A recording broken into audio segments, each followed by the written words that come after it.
బుడమేరికి ఏదైతే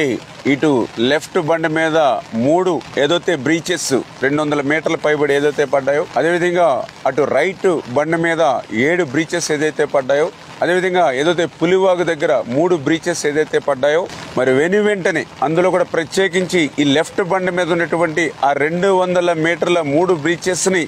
ఆ గండ్లను పూడిస్తేనే ఆ యొక్క సింగనగర్ కానీ ఆ విజయవాడ పట్టణంలో ఉన్నటువంటి వరద ఉధృతిని తగ్గించవచ్చు. ఎన్ని సహాయ సహకారాలు చేసినా కూడా, బాధ్యతలు తీసుకుని మనం పనిచేసినా కూడా ఈ గండ్లు పూడ్చకపోతే ఆ యొక్క సింగనగర్ కానీ ఆ యొక్క విజయవాడ పట్టణ ప్రజలకు కానీ ఉపశమనం ఇవ్వలేము అనేటువంటి ఉద్దేశంతో చంద్రబాబు నాయుడు గారు ఎప్పటికప్పుడు ఈ యొక్క గండ్లను పూడ్చడమే ధ్యేయంగా లక్ష్యంగా మాకు మానిటరింగ్ చేస్తూ, అదేవిధంగా నారా లోకేష్ బాబు గారు కూడా స్వయంగా ఈ గండ్ల దగ్గరికి వచ్చి ఆయన కూడా సూచనలు ఇవ్వడమే కాదు, ఏదైతే ఏజెన్సీలను కూడా ఎన్ని కావాలితే అంతమందిని పెట్టుకుని